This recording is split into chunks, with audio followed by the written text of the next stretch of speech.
الملائكة. فإذا فزت أنت بدعوة منهم فأنا والله أرجو لك أن تكون هذه الدعوة مجابة. قال العلماء: دعوة الملائكة مستجابة. لماذا؟ لأن الله تبارك وتعالى يحبهم، وقد مدحهم في القرآن مدحا عظيما، ولم يفعل معصية في حياته أبدا. قال تعالى عن الملائكة: لا يعصون الله ما أمرهم ويفعلون ما يؤمرون. لكن كيف أطلب من ملائكة أن يدعوا لي؟ لا يحتاج أن تطلب منهم، هم سيدعون لك إذا رأوك تقوم بأفعال معينة، بأعمال محددة. هذه الأعمال لأنها عظيمة عند الله تبارك وتعالى فإن الملائكة تفرح إذا رأتك تفعل ما يحبه الله تبارك وتعالى، لدرجة أنها ستدعو لك. طيب ما هي هذه الأعمال العظيمة؟ سأذكرها لك على 3 أنواع. النوع الأول: أعمال إذا فعلتها دعا لك ملك واحد، وهذا مكسب بحد ذاته. فأول شيء يمكنك أن تجلب به دعاء الملك أن تنام على وضوء، يعني دقيقة أو دقيقتين من صب الماء، هذا سيجعل ملكا يسخر لسانه للدعاء لك بالمغفرة مدة تصل إلى 6 أو 8 ساعات يوميا. اللهم اغفر لعبدك فإنه بات طاهرا.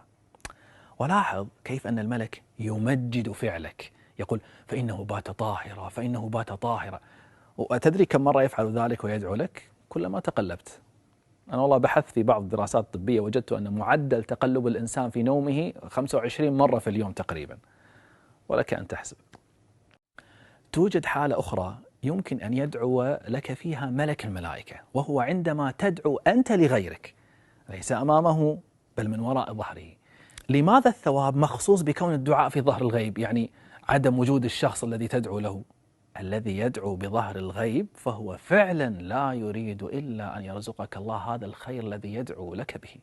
النوع الثاني من أحاديث دعاء الملائكة هو عندما يحدد عدد أكثر من ملك واحد يدعو لك. مثل ماذا؟ مثل الدعاء العظيم الذي سوف يكون لك من عدد كبير من الملائكة إذا زرت مريضا. بل إنك إذا قررت أن تزوره فإنك لن تمشي للمريض لوحدك. هؤلاء الملائكة الذين يدعونك سيمشون معك في موكب مهيب، لكن المشكلة أنك لا تراه. قال رسول الله صلى الله عليه وعلى آله وسلم: ما من رجل يعود مريضا ممسيا إلا خرج معه 70,000 ملك يستغفرون له حتى يصبح، وكان له خريف في الجنة. خريف الجنة البستان اللي تجمع فيه ثمار الجنة. لاحظ أن دعاءهم لك واستغفارهم لك غير مرتبط بوقت الزيارة فقط، بل إنه يستمر إلى الليل. وإذا زرت في المساء ولو لدقائق فإن استغفار هؤلاء 70,000 يمتد إلى الصباح، وهكذا. والله لو اجتمع 70,000 من الناس في ساحة ورأيتهم يدعون لك بصوت واحد لما نسيت هذا المشهد طوال حياتك. كيف هم ملائكة، ملائكة الرحمن، ولعل الله أن يستجيب لهم وهم 70,000 فيغفر الله لك ما تقدم من ذنبك وما تأخر. طيب وماذا سيحدث إذا دعت لنا الملائكة؟ سبحان الله، الملائكة خلق عظيم جدا، مخلوقات مقدسة لدرجة أن مجرد موافقتك لها في التأمين يغفر لك ذنوبك كلها.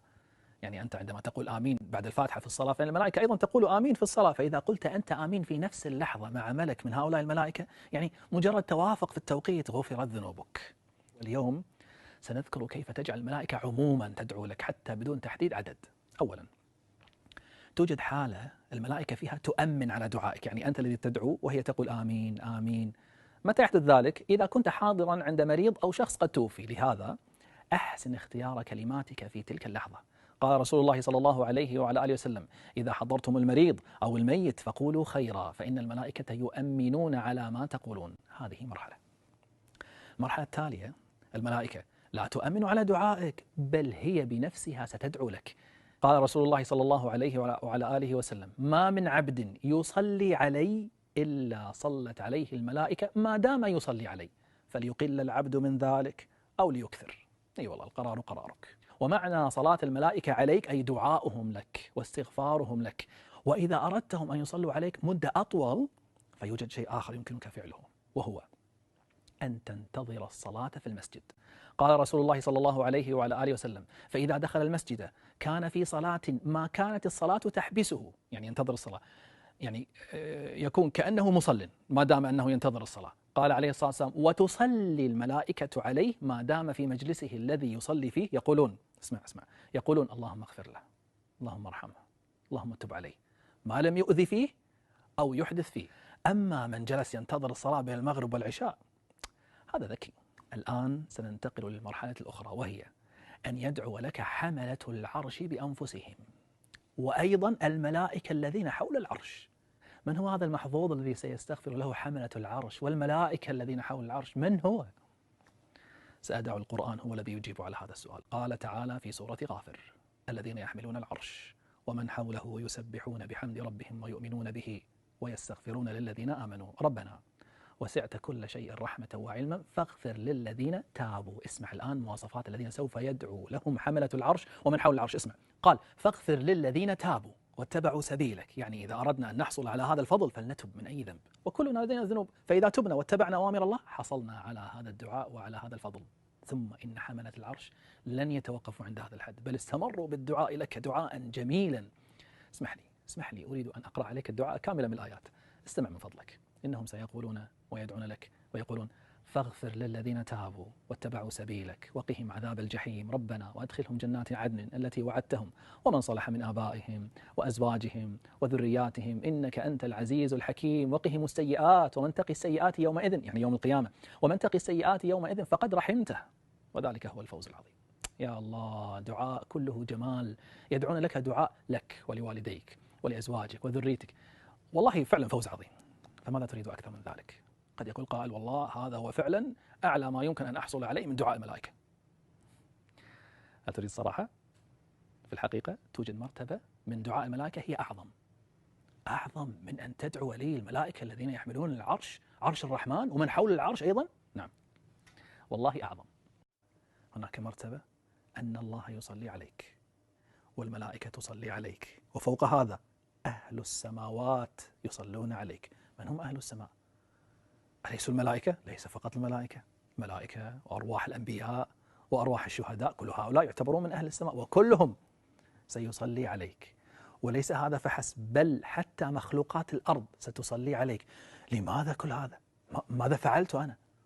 هذه المرتبة هي الأعلى ولا يوجد أعلى منها. كيف أصل إليها؟ قال رسول الله صلى الله عليه وعلى آله وسلم: إن الله وملائكته وأهل السماوات والأرض حتى النمل في جحرها وحتى الحوت ليصلون على معلم الناس الخير. ما معنى معلم الناس الخير؟ الذي علم الناس أي شيء من الخير. إذا تعلمت شيئا من العلم الشرعي فنقلته وبلغته فأنت في أعلى المراتب. قال رسول الله صلى الله عليه وسلم: من سلك طريقا يبتغي فيه علما سهل الله له طريقا إلى الجنة. قال: وإن الملائكة لتضع أجنحتها لطالب العلم رضا بما يصنع. فإذا كنت لا تعرف العلم الشرعي فيوجد حل. انقل كلام من عنده علم شرعي. قال صلى الله عليه وسلم: بلغوا عني ولو آية، فإذا فعلت أخذت مثل أجره. قال صلى الله عليه وسلم: الدال على الخير كفاعله. يعني حتى لو كنت نشرتها بين الناس عن طريق رسائل أو مواقع التواصل الاجتماعي، المهم أن تتوثق بأنه كلام صحيح، وليس كل ما يصل إليك من الدين أو الشرع تنشره. أخي الكريم، أختي الكريمة، هل هناك أعلى وأجل من أن تمشي على وجه الأرض وأنت تعلم أن الله الذي في السماء يصلي عليك وملائكته تصلي عليك؟ فاجعل لك من هذه الأعمال نصيبا لكي يحصل لك من هذا الثواب أوفر الحظ والنصيب. صلى الله يتقبل منا ومنكم ويجمعنا وإياكم في الفردوس الأعلى.